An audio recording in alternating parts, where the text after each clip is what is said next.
Greater Bengaluru authority ಅಖಾಡದಲ್ಲಿ ಮೈತ್ರಿ ಸಂಕಟ. BJP ಕೋಟೆಗೆ ಜೆಡಿಎಸ್ ಲಗ್ಗೆ. ಶಾಸಕರಲ್ಲಿ ಶುರುವಾಯಿತು ಢವಢವ ಒಂದು ತರಹದ ನಡುಕ.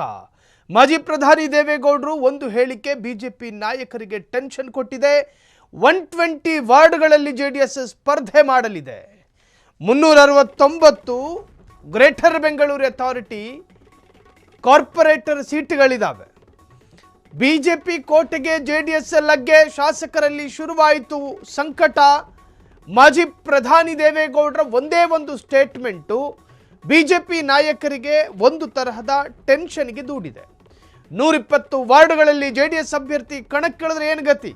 ಎಚ್.ಡಿ. ದೇವೇಗೌಡರ ಹೇಳಿಕೆಗೆ ಬಿಜೆಪಿ ನಾಯಕರು ಶಾಕ್ ಆಗಿದ್ದಾರೆ. ಬೆಂಗಳೂರಿನ 16 ವಿಧಾನಸಭಾ ಕ್ಷೇತ್ರಗಳಲ್ಲಿ ಗೆದ್ದಿರೋ ಬಿಜೆಪಿ ಈ ವ್ಯಾಪ್ತಿಯಲ್ಲಿ ಬರುವ ವಾರ್ಡ್ ಬಿಟ್ಟುಕೊಡಲು ಬಿಜೆಪಿ ಶಾಸಕರು ಹಿಂದೇಟು. ಅಲ್ಲಿ ಹಿನ್ನಡೆ ಆದರೆ ಜೆಡಿಎಸ್ನಿಂದ ಬಿಜೆಪಿಗೆ ವಾರ್ಡ್ ಕೈತಪ್ಪುವ ಆತಂಕ ಇದೆ. ವಿಧಾನಸಭೆ ಚುನಾವಣೆಯಲ್ಲಿ ಇದರಿಂದ ಹಿನ್ನಡೆ ಆಗಬಹುದೆಂಬ ಚಿಂತೆ. ದೇವೇಗೌಡರ ಹೇಳಿಕೆ ಬೆನ್ನಲ್ಲೇ ಬಿಜೆಪಿ ಶಾಸಕರು ಬೇಸರವನ್ನು ವ್ಯಕ್ತಪಡಿಸಿದ್ದಾರೆ. ವಾರ್ಡ್ ಮೇಲೆ ಜೆಡಿಎಸ್ ಮಾಜಿ ಶಾಸಕರು, ಮಾಜಿ ಪಾಲಿಕೆ ಸದಸ್ಯರುಗಳ ಕಣ್ಣು. ನಿನ್ನೆಯ ಮೀಟಿಂಗ್ನಲ್ಲಿ ಈ ಬಗ್ಗೆ ಚರ್ಚೆ ನಡೆಸಿರುವಂತಹ ಬಿಜೆಪಿ ಜಿಬಿಎ ಅಖಾಡದಲ್ಲಿ ಮೈತ್ರಿ ಸಂಕಟ. ನಾವು ಈ ಹಿಂದೆನೇ ಹೇಳಿಕೆಯನ್ನು ಕೊಟ್ಟೆ. ನಾವು ಈ ಹಿಂದೆ ದೇವೇಗೌಡರ ಹೇಳಿಕೆಯ ಬಗ್ಗೆ ಮಾತನಾಡಿದ್ವಿ. ಈ ಮೈತ್ರಿ ಅನ್ನೋದು ಎರಡೂ ಪಕ್ಷಕ್ಕೂ ತಂದೊಡ್ಡುವ ಬಹಳ ದೊಡ್ಡ ಡ್ಯಾಮೇಜು. ದಶಕಗಳಿಂದ ಕೃಷಿ ಮಾಡಿ, ಅದಕ್ಕೆ ನೀರು ಹಾಕಿ, ಅದಕ್ಕೆ ಗೊಬ್ಬರ ಹಾಕಿ, ಭುಜದೆತ್ತರಕ್ಕೆ ಬೆಳೆದಂತಹ ಜೆಡಿಎಸ್ನ ಕೃಷಿ ಭೂಮಿಯ ಜಾಗಕ್ಕೆ ಬಿಜೆಪಿಗರನ್ನು ತಂದು ಕೂರಿಸಿದಾಗ ಅಷ್ಟು ವರ್ಷಗಳ ಕಾಲ ಕಟ್ಟಿದ ಸಾಮ್ರಾಜ್ಯಕ್ಕೆ ಬಿಜೆಪಿಗರು ಚಕ್ರವರ್ತಿ ಆದರೆ ಜೆಡಿಎಸ್ನವರಿಗೆ ನಷ್ಟ ಅಲ್ವಾ? ಇನ್ನು ಬಿಜೆಪಿಯ ಬಾಹುಳ್ಯ ಪ್ರದೇಶ, ಬಿಜೆಪಿಯ ತಾಕತ್ತಿನ ಸೆಂಟರ್ ಜಾಗದಲ್ಲಿ ಜೆಡಿಎಸ್ನ ಅಭ್ಯರ್ಥಿ ಬಂದು ಗೆದ್ರೆ ಬಿಜೆಪಿಗರು ನೆಟ್ಟಿ ಬೆಳೆಸಿದ ಯಾವುದೋ ಒಂದು ಮನೆಗೆ ಜೆಡಿಎಸ್ನವನಲ್ವಾ ಚಕ್ರವರ್ತಿ? ಸೊ ಇದು ಈ ಮೈತ್ರಿ ಅನ್ನೋದು ಈ ಸ್ಥಳೀಯ ಲೋಕಲ್ ಬಾಡಿ ಎಲೆಕ್ಷನ್ನಲ್ಲಿ ಎರಡೂ ಪಕ್ಷಕ್ಕೂ ಕೂಡ ಡ್ಯಾಮೇಜ್.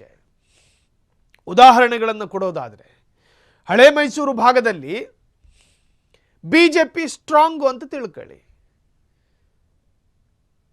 ಅಲ್ಲಿರ್ತಕ್ಕಂತಹ ಎಲ್ಲ ಜನರು ಬಿಜೆಪಿಗೆ ಬೆಂಬಲ ಕೊಡುವ ಜನರೇ.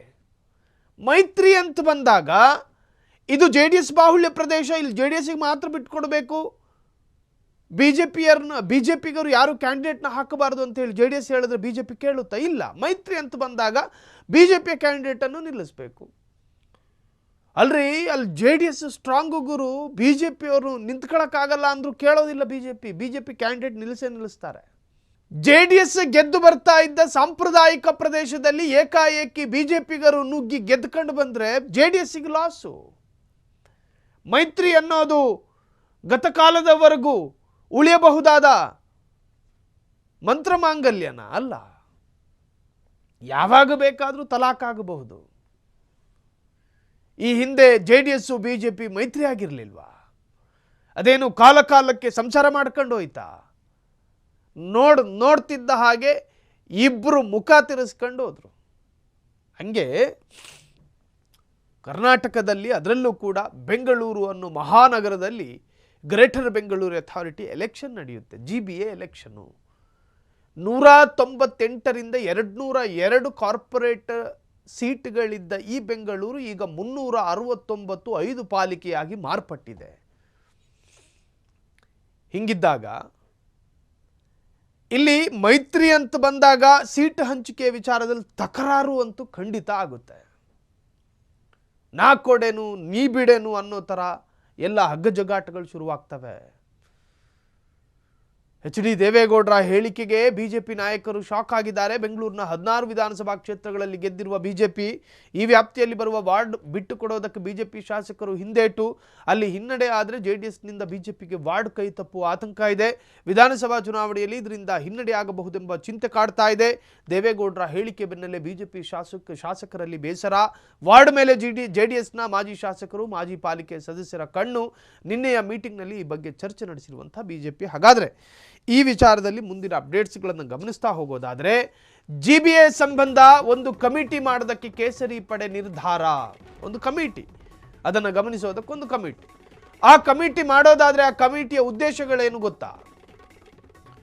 ವಾರ್ಡ್ಗಳಲ್ಲಿ ಬಿಜೆಪಿ JDS ಬಲಗಳ ಬಗ್ಗೆ ತಿಳಿಯೋದು, ಯಾರು ಗೆಲ್ಲಬಹುದು ಯಾರು ಸೋಲ್ಬಹುದು, JDSಗೆ ಎಷ್ಟು ಕ್ಷೇತ್ರ ಬಿಟ್ಟು ಕೊಡಬೇಕು ಎಂಬ ಬಗ್ಗೆ ನಿರ್ಧಾರ ಮಾಡೋದು, ಬಿಜೆಪಿ ವಾರ್ಡ್ ಆಕಾಂಕ್ಷಿಗಳ ಒಂದು ಲಿಸ್ಟ್ ತಯಾರಿ ಮಾಡೋದು, ವಾರ್ಡ್ಗಳಲ್ಲಿ ಯಾರು ಗೆಲ್ಲುತ್ತಾರೆ ಎಂಬ ಬಗ್ಗೆ ಒಂದು ಪಟ್ಟಿ ತಯಾರಿ ಮಾಡೋದು, ಬೆಂಗಳೂರಿನ ಸಮಸ್ಯೆಯ ಬಗ್ಗೆ ಅಧ್ಯಯನ ಮಾಡೋದು ಕಮಿಟಿಯ ಉದ್ದೇಶ. ಕಮಿಟಿ ಸೂಚಿಸುವ ಪ್ರಮುಖ ಸಮಸ್ಯೆಯ ಮೇಲೆಯೇ ಚುನಾವಣೆ ಎದುರಿಸುವುದು. ಕಮಿಟಿ ನೀಡೋ ವರದಿಯ ಮೇಲೆ JDS ಎಷ್ಟು ಸೀಟ್ ಕೊಡಬೇಕೆಂಬ ನಿರ್ಧಾರ ಆಗುತ್ತೆ. ಮುಂದಿನ ಸಭೆಯಲ್ಲಿ ವರದಿ ಸಲ್ಲಿಕೆ ಮಾಡಲಿರುವ ಕಮಿಟಿ ಫೆಬ್ರವರಿ 28 ಮಾರ್ಚ್ 1ನೇ ತಾರೀಕು ನಡೆಯಲಿರುವ ಮೀಟಿಂಗ್ನಲ್ಲಿ ವರದಿ ಸಲ್ಲಿಕೆ ಸಾಧ್ಯತೆ. ಏಪ್ರಿಲ್ ಕೊನೆಯಲ್ಲಿ ಎಲೆಕ್ಷನ್ ಡೇಟು ಡಿಸೈಡ್ ಆಗುತ್ತೆ. ಜೂನ್ ಒಳಗಾಗಿ ಎಲೆಕ್ಷನ್ ನಡೆಯುತ್ತೆ. ಮೈತ್ರಿ ಸಂಬಂಧ ಪೂರ್ವ ತಯಾರಿ ಮೀಟಿಂಗ್ಗಳೆಲ್ಲ ಎರಡೂ ಪಕ್ಷಗಳಲ್ಲಿ ನಡೀತಾ ಇದೆ. JDS ಗುಟ್ಟಾಗಿ ಮೀಟಿಂಗ್ ಮಾಡ್ತಾ ಇದೆ, ಬಿಜೆಪಿಗರು ಕೂಡ ಬಹಿರಂಗವಾಗಿ ಸಭೆಗಳನ್ನು ಕರೀತಿದ್ದಾರೆ.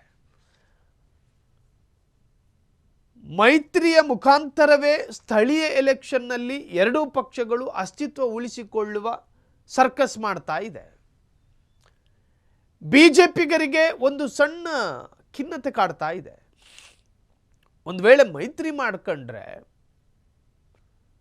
ನಾಳೆ ದಿನ JDS ಇದರಲ್ಲಿ ತನ್ನ ಶಕ್ತಿಯನ್ನು ಪ್ರದರ್ಶನ ಮಾಡಿ ಬಿಜೆಪಿ ಇದರಲ್ಲಿ ದುರ್ಬಲ ಆಗಿಬಿಟ್ರೆ ಕತೆ ಏನು ಅನ್ನೋ ಟೆನ್ಷನ್ನು. ಹಾಗಾಗಿ ಒಂದು ಕಮಿಟಿಯನ್ನು ರಚನೆ ಮಾಡುವ ನಿರ್ಧಾರ.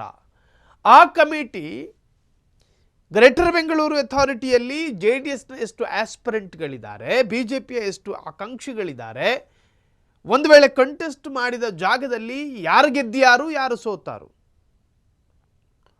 ಈ ಎರಡನ್ನು ಪಟ್ಟಿ ಮಾಡಿಕೊಂಡು ಯಾರ ಬಲಾಬಲಗಳು ಹೆಂಗಿದ್ದಾವೆ, ಮತದಾರ ಮಹಾಪ್ರಭುಗಳ ನಾಡಿ ಮಿಡಿತ ಹೆಂಗಿದೆ, ಯಾರ ಪರ ಒಲವಿದೆ, ಆಡಳಿತ ವಿರೋಧಿ ಅಲೆ ಇದೆಯಾ, ಇವೆಲ್ಲ ಲೆಕ್ಕಾಚಾರಗಳನ್ನು ಅಧ್ಯಯನ ಮಾಡುವುದರ ಮುಖಾಂತರವಾಗಿ ಒಂದು ಶಿಫಾರಸು ಪತ್ರವನ್ನು ರೆಡಿ ಮಾಡಬೇಕು ಈ ಕಮಿಟಿ. ಆ ಕಮಿಟಿಯ ಧ್ಯೇಯ ಉದ್ದೇಶಗಳನ್ನೆಲ್ಲವೂ ಪಕ್ಷ ತಿಳಿಸಿದೆ. ಈಗಾಗಲೇ ಕಮಿಟಿ ರಚನೆಗೂ ಕೂಡ ಕೌಂಟೌನ್ ಶುರುವಾಗಿದೆ. ಕಮಿಟಿ ರಚನೆ ಮಾಡಿ ಬೆಂಗಳೂರಿನಲ್ಲಿ ಏನೇನು ಆಗ್ತಾ ಇದೆ ಅನ್ನೋದ್ರ ಬಗ್ಗೆ ಒಂದು ವರದಿಯನ್ನು ಸಲ್ಲಿಕೆ ಮಾಡಬೇಕು.